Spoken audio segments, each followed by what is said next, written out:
Welcome to Nanaba's Kitchen, friends and family. We are so blessed, friends. I don't know if you've noticed, but we are 600,000 plus family members strong. This calls for celebration, friends.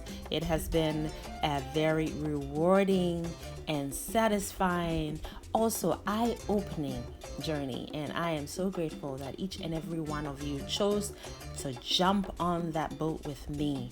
Friends, let's have some fun today with this exciting okra stew recipe. We're gonna start first by frying some fish. So I have mackerel, the kind that has scales along the medial section of the fish. It's already been cleaned, and I'm going to season it with some salt and my everything seasoning mix. And by the way, my everything seasoning mix is the same as my all-purpose seasoning, which I usually encourage you to use any bouillon of choice as a substitution. So you want to make sure your fish is coated well and seasoned properly and evenly, and set it aside. Giving you some time to prep the stew base. We start with half a large onion. Just chop it roughly because we're going to blend it with the following other ingredients. My favorite chilies, a combination of Fresno chilies, Serrano chilies, one habanero chili. So 2 Fresnos, 2 Serranos, 1 habanero, and 3 garlic cloves, 1 heaping tablespoonful of ginger paste, half a teaspoon of whole aniseeds. I have 2 scallions I have chopped up roughly, and I add 1 tablespoon of water just to help move those blades in the blender and blend into a chunky consistency.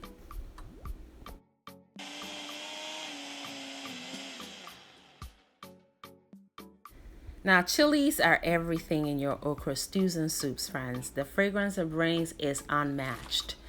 So if you don't care for the heat, all you have to do is just remove the seeds and you'll be good to go. You'll have the flavor and you'll have the fragrance minus the heat. Win-win. Now I've prepped some scallions, some more scallions, 1 red bell pepper, chop them up finely, and I'm also going to cut these miniature tomatoes on the vine into wedges. I'm just going to quarter them. We're in the prepping phase of our okra stew preparation. I like to prep everything before I start cooking the main dish. In the meantime, our oil is still heating up, so we're going to be frying our fish pretty soon. I also have 1 large white onion, and I just had white onion. If I had red, I'd use that. So that is to say that you can use any onion you have. All right, and chop that also and set aside. Now I'm sprinkling in 1 tablespoon of all-purpose flour before I fry the fish, and this is just to help the fish to crisp up, keeping the inside nice and moist while the outside gets all crisped up and just absolutely yummy. It also helps to prevent the fish from sticking to the pan you're frying it in.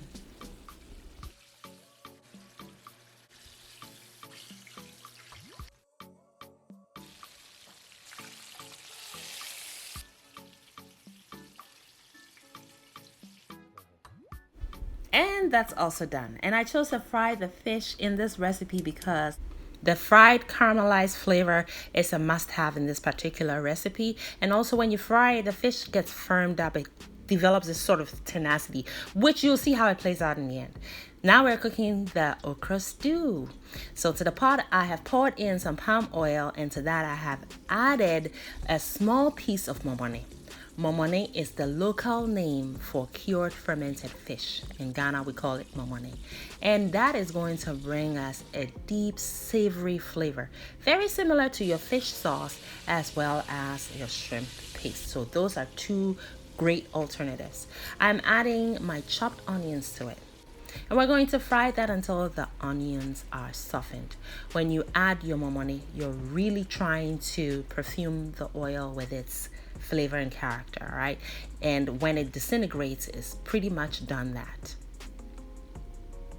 Now we're adding our blended mixture, our stew base from the beginning. Time to season it up with some salt, followed by some crayfish powder, which is essentially smoked dried shrimp that's been milled into powder. So it brings smokiness and sweetness, hints of sweetness, which is necessary in this recipe. I've added some white pepper crushed, as well as some Cameroon pepper. The Cameroon pepper is also milled into powder form. And per the research I made, Cameroon peppers are actually Scotch bonnet chilies that are dried or dehydrated and milled into powder form. So just imagine the level of concentration, how incinerating the heat can be. So definitely do not inhale this because you're going to sneeze uncontrollably. I am speaking from experience. But the flavor it brings, again, unmatched. Now to the stew base, I have added my cowhide that's parboiled so it's soft enough, all right? We're going to cook it through though in the stew base by frying it together. And you see how the stew base is thick?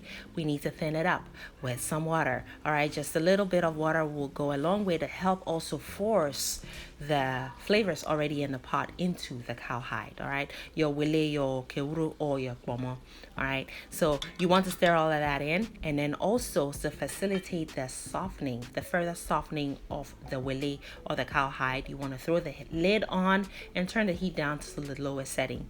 And while that's happening, we're also going to prep our okra. So to this pot, I've added some hot water, and I've also added a pinch of bicarbonate of soda or baking soda. The purpose of the baking soda is to help keep the vibrant green color of the okra together. We don't want to lose that because that's just pretty. And it also will help to develop the draw, all right? That slimy nature of the okra will even be more developed, which I love. Now, if you don't want the sliminess, definitely omit the bicarbonate of soda. And there are other few things you can do to sort of curb the sliminess or actually omit it, destroy it completely. And I'll talk about that shortly. So now I'm adding some Serrano chilies, more chilies, because chili flavor in okra soup or okra stew is everything. Like I said, it just does something to the stew you just cannot do without, friends. And again, if you don't care for the heat, if that's too much for you, remove the seeds, but you'll still have the flavor. All right, now to that, I am also adding my chopped red bell pepper, the chopped scallions, and also some spinach, also chopped. And this is actually frozen spinach, thawed it, and it's already chopped. It comes chopped, so it's perfect. Now look at that pot. The content of it is screaming nutrition, friends, and so much fiber. Okra stew is just one healthy pot of goodness. We cannot have enough in my family. Now, my husband, on the other hand, can do without the sliminess. He doesn't care for it. So there are a few things I do reduce the sliminess. One of them is adding tomatoes, lots of it. The stew base is looking great right now. The oil actually resurfaced, so it's a good time to go in with the tomatoes. Now the tomatoes have gone in. I'm not using a lot of tomatoes because I do want to keep the slime. But if I wanted to cut the slime down, then I will add more tomatoes. Okay, so that's one way. Now I've also added my seafood. I have some prawns and some crabs, so more sweetness and that ocean flavor, that surf and turf in your okra stews. Oh man, you all know, if you've tried some of my surf and turf okra stew recipes, you know it. It is so great, and we try to do that a lot in Ghana, where I'm from. Surf and turf, crabs in your okra stew, ooh, to live for. So I've added some water as well in here, just wanting to thin up the stew base as much as possible. All right, so it's looking great right now. So tomatoes is one way to cut down on your sliminess. I've also added some chilies. I'm now adding my fried fish. All right, the chilies I've left whole, and you all know the purpose of that. If you watch my videos, you know I leave them whole in order that if you want more heat in your soup or your stew, you can always burst it into your portion to get more heat. It is also a very common thing we do in Africa, in Ghana, especially where I'm from. You know, it also perfumes your dish in the end. Now we're pouring the okra mixture into the pot. And at this stage, you get to determine how much slime you want to keep in this pot of okra stew. And if you don't want the slime, you want to omit it entirely or you want to reduce it. Another thing you can do after adding the okra to the stew base is throw the lid on, turn the heat down and cook maybe 10 more minutes, and that should help reduce the sliminess. And as I'm stirring the pot, do you see how the fish is holding itself together? And that's because we fried it. That's one of the reasons. Now, other things you can do to reduce the sliminess, friends, is to use more tomatoes because of the acidity. Slime in any fresh produce, especially okra, does not like acid. Also, use less onions. That's something I'm finding out recently, friends. We served it with bangkun on this day, and this bangkun was cooked slightly different, which I will be sharing the recipe with you in a few days. And friends, oh friends, man, Sister Madame had a good time with this bowl of okra stew and this very, very soft bangkun. One of my favorite dishes is anything okra, and I'm so happy okra is not bad for you because I eat a lot of it, friends. Yes, I hope you're inspired to try this recipe, and I want to thank you all, every single one of you, for subscribing to this channel and becoming family members and friends. I love you all. I appreciate you all very deeply. God bless you for all that love and all that support.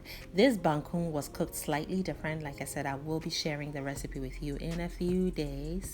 I tore this up. Make it a great day and have fun, especially in that kitchen. Thank you, beautiful person, for watching the video all the way to the end. Kindly leave me a comment and subscribe down below, and don't forget to share the video as well. Also, watch more videos. It is chop time, and here in Anaba's kitchen, chop time is always yes, friends. So pull up a chair. We are all friends and family here.